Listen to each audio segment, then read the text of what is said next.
This boy had to wake up at 4 a.m. every morning to distribute newspaper just to pay his school fees.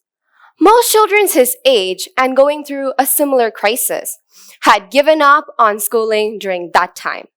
But not Kalam.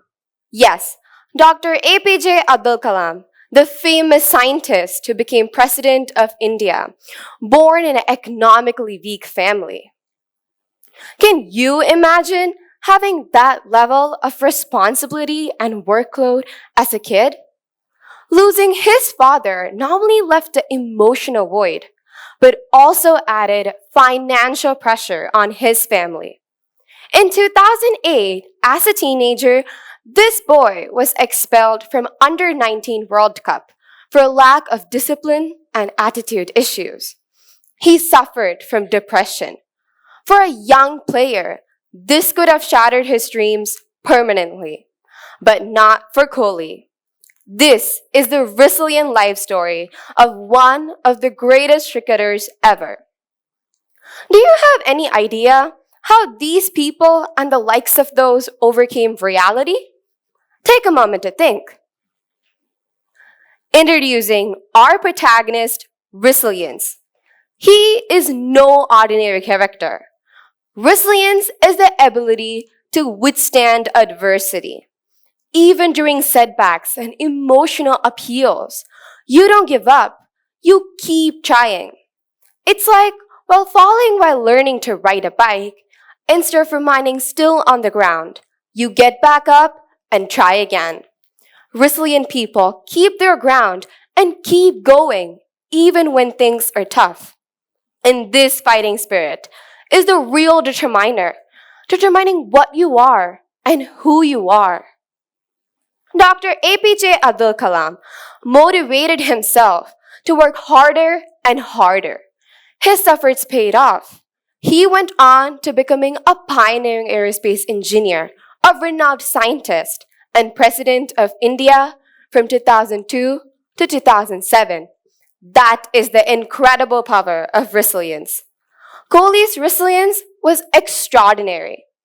Instead of feeling sorry for himself, he took his failure as a wake-up call. With relentless resilience, he worked tirelessly on improving his attitude, fitness, and batsman skill. Bouncing back stronger than ever, he went on to becoming captain of Indian cricket team and one of the greatest batsmen in the world through his resilient spirit. Stories of resilience are plenty in our midst. Our protagonist, version 1.0, he has multiplied 3 times, resilience 3.0, because his need is even more crucial in this digital and ever-changing era. Things around us keep changing at a rapid pace, which means we need to be ready to learn newer things, newer skills, and keep upskilling ourselves. And yes, we are prone to challenges. And this is where our protagonist comes to our rescue, helping us be more open-minded, not be afraid of challenges, and not succumbing to any form of adverse influence. In short, believing in the fact that there's no sunshine without weathering the storm. Talking about resilience, I'm tempted to share a data about kids. When they're between 5 to 10 years old, almost half of them are good at being resilient. But when they grow older, like 18 to 23 years old, only few are good at it, like 1 in 5. But here's something amazing. When these older kids become parents, their resilience goes up again, just like magic.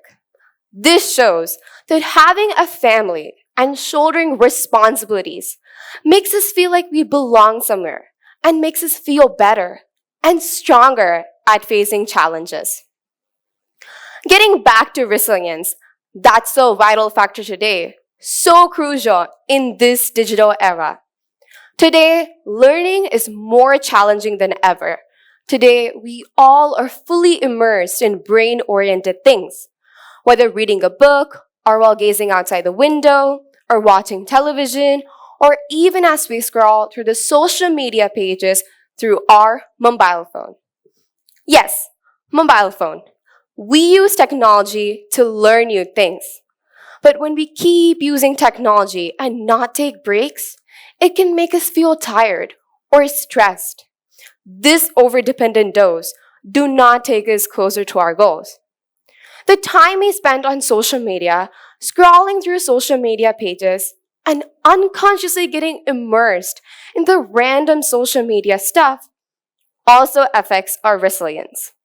In the pretext of taking a break, you break away from what you're meant to be. All right, let's bring in a more common household name, Pratibha Kanai, who lives in Mumbai. She noticed that her family, especially her grandkids, want to eat food like they get in a restaurant. So she decided to make them herself. One day she tried making pizza. It was so delicious that her family members loved it. Her son suggested that she could start a business selling them. And that's how Mommy's Kitchen was born. Remember, this was during the time of lockdown, when every business was going slow. But not Mommy's Kitchen. In just 3 to 4 months, more than 200 people were ordering from Mommy's Kitchen. Now, they're making more than 100 boxes of pizza every day. Her tale was not without setbacks. It couldn't be a tale of sheer luck. She is an example of how one can use digital media wisely. Such examples of old and young are plenty in our midst. Instead of getting trapped in the frizzy white digital world, one needs to have that remarkable will and not be drawn into the wilderness.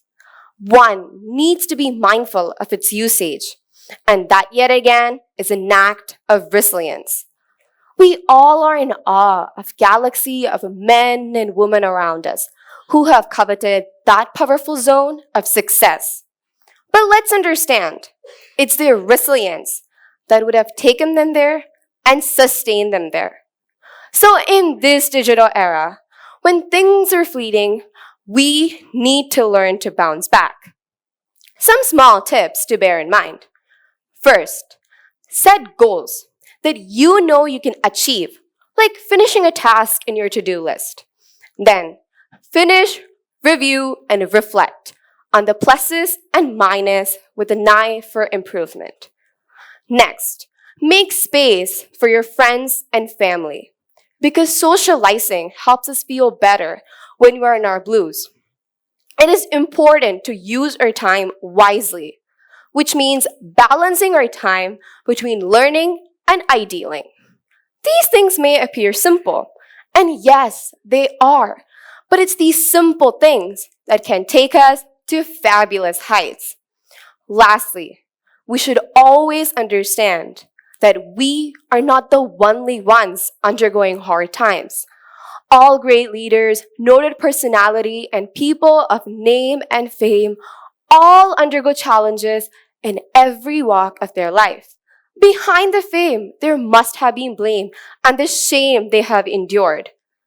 In this digital era, when things are fleeting, when change is the only constant, when ups and downs are everyday affair, one needs to emerge from falls, evolve from misshape, and rise from the low.